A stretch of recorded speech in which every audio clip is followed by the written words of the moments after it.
आता आपण याच्यावरचे काय करणार आहोत तर क्वेश्चन सोडवणार आहोत.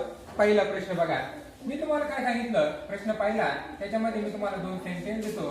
पहिलं सेंटेन्स देतो की देअर आर 26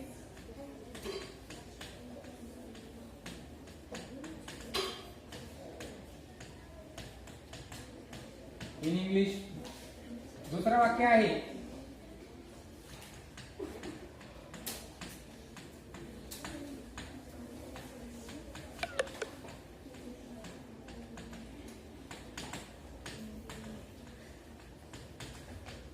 चला आता याच्या खाली मी पर्याय लिहितोय.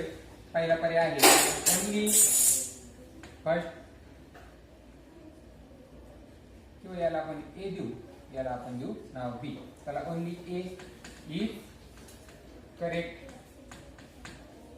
दुसरं ओनली बी इज करेक्ट. तिसरा आहे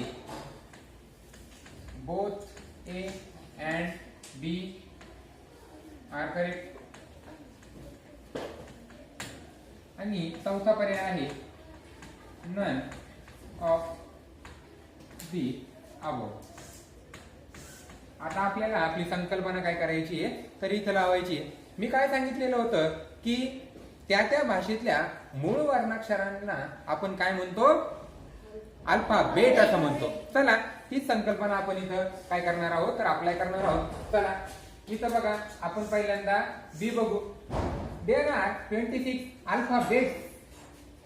होईल का असं?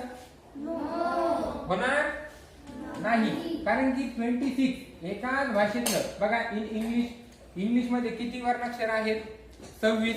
बरोबर आहे. आता बघा मग हे अल्फाबेट होतील का अल्फाबेट्स होतील रे? अल्फाबेट होतील. मग हे वाक्य काय झाले, तसं चुकलंय. बरोबर आहे. चला आता बघा पहिलं वाक्य, वाक्य नंबर A. There are 26 alphabet in English. बरोबर आहे का चुकीचं आहे? चला का रे? कारण की हे काय आलेले आहेत, एकाच भाषेतील आलेले आहेत. काय आलेले आहेत तर एकाच भाषेतील आलेले आहेत. मग आता आपण पर्यायानुसार जाऊ. बघा हे वाक्य बरोबर आहे, पण आपण ओनली ए इज करेक्ट. पण आता जर आपल्याला लक्षात नाही आलं तर आपल्याला पेपरला कसं करायचंय बघा, पर्यायावरून देखील आपल्याला उत्तर काढता येतं. ते कसं बघा. आता बी तर काय आहे, चुकीचं आहे. मग ओनली बी इज करेक्ट पर्याय येईल का? नाही. चला both A and B are correct येईल का? नाही. चला हे आपल्याला काय झाले तर लक्षात आले. आता पुढे बघा, नन ऑफ दी अबोव. आता इथं आपल्याला उत्तर डायरेक्टली काय आहे निघालेलं आहे. There are 26 alphabet in English. English मध्ये किती अल्फाबेट आहेत? 26. चला मग आपलं उत्तर आले 1. पर्याय नंबर 1.